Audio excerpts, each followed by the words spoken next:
अणुशक्तीनगरमधून तुमच्या प्रचाराचा नारळ फुटतोय, पहिलाच प्रचार त्या भागातून सुरू होतोय.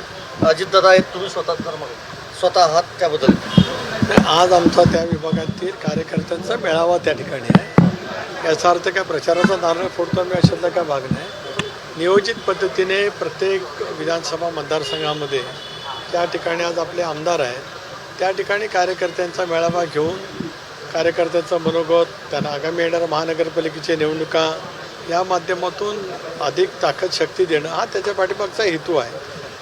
महापालिकेच्या संदर्भातला अंतिम निर्णय मी आपल्याला सकाळी सांगितल्याप्रमाणे 2 दिवसात अधिकृतपणाने आम्ही बसून जाहीर करू.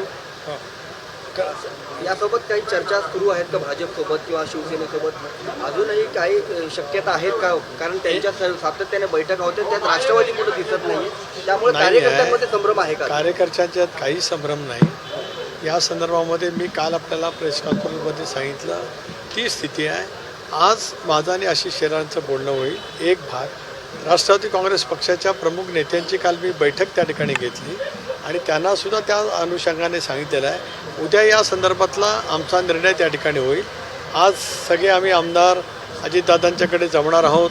त्यावेळेला राज्यातल्या वेगवेगळ्या महानगरपालिकेची राजकीय स्थिती, तिथे होत असलेली स्थानिक पातळीवरची चर्चा, नेमकं महायुती म्हणून आपण काय काय करतो त्याचा आम्ही आढावा त्या ठिकाणी घेऊ आणि त्यामध्ये मुंबईचाही समावेश आहे. सर, पुण्याबद्दल काय निर्णय म्हणताय की आमच्या चर्चा अजून सुरू आहे. दुसरीकडे अजित पवार यांची आज एक सभा आहे, मुंबईतली पहिली सभा असणार आहे आणि मुळात ती अणुशक्तीनगरमध्ये होती आहे. नवाब मलिक यांच्या मतदारसंघामध्ये, जुन्या मतदारसंघामध्ये होती आहे. नवाब मलिक यांनाच भाजपनी विरोध केलेला आहे. त्यामुळे कुठेतरी हे अंगुली निर्देश करणारं नाही आहे का की ज्यांच्यावर वाद आहे त्यांच्याच मतदारसंघात अंगुली निर्देश असं मानण्याचं काही कारण नाही. 2 वेगवेगळे भाग आहेत. एक भाग म्हणजे भारतीय जनता पक्ष असेल, शिवसेना असेल, त्यांच्या नेत्यांनीसुद्धा त्यांच्या विधानसभा मतदारसंघातल्या सदस्यांच्याकडे बैठका घेतल्यात. त्यावेळेला का आपण वेगळा प्रवाद निर्माण केला नाही. आत्ताच का करतोय मला काय कळत नाही. हे आपण ज्या माध्यमातून जे काही वेगवेगळं तयार करतो हे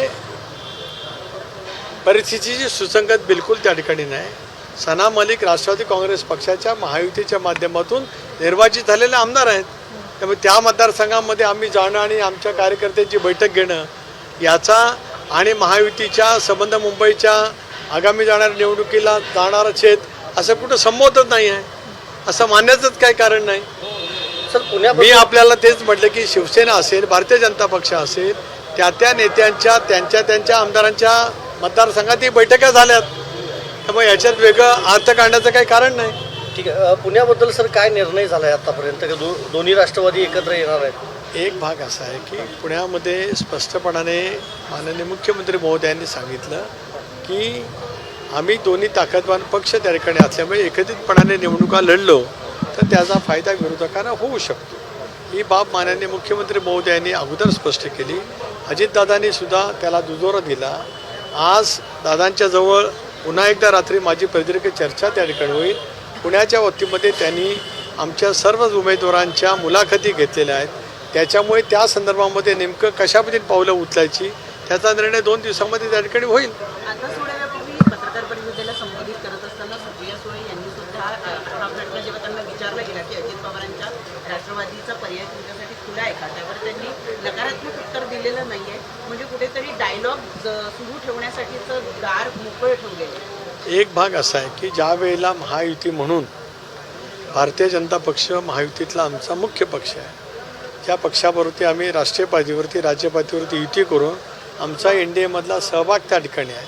भारतीय जनता पक्षाबरोबरच्या चर्चेमध्येच माननीय मुख्यमंत्र्यांनी जे आज आमचे NDAचे राज्याचे नेते आहेत, भारतीय जनता पक्षाचे सुद्धा नेते आहेत, त्यांनी स्पष्टपणाची भूमिका पुणे आणि पिंपरी चिंचवडच्या वतीमध्ये अत्यंत योग्य पद्धतीने लॉजिक मांडत त्या ठिकाणी केलेले आहे.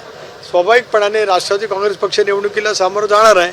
ते जात असतानाच मित्रपक्ष आणि इतर काय त्याच्या संदर्भातल्या चर्चा त्या ठिकाणी चालू असतात. आजही आपण पाहिलं की राज्यातल्या संबंध नगरपालिकेच्या निवडणुकींच्यामध्ये वेगवेगळ्या ठिकाणी वेगवेगळ्या पैकी युती त्या ठिकाणी झालेली आहे, आघाडीसुद्धा झालेली आहेत. या ठिकाणी राष्ट्रवादी काँग्रेस पक्ष म्हणून निवडणुकीला सामोरं जाणार आहेच, निर्विवादपणाने सत्य आहे.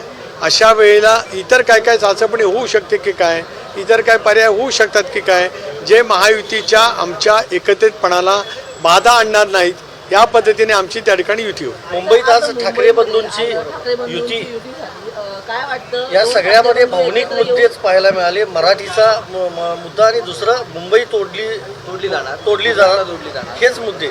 एक असं आहे की शिवसेनेची स्थापना मूळतः हिंदू हृदय सम्राट बाळासाहेब ठाकरे यांनी ज्या कालावधीमध्ये केली त्यावेळेला मराठी माणसाचा मुद्दा होताच, हिंदुत्वाचाही मुद्दा नंतर त्यांनी त्या ठिकाणी घेतला, ज्याची व्याप्ती महाराष्ट्रामध्ये मोठ्या प्रमाणावरती झालेली आपण त्या ठिकाणी पाहू शकतो.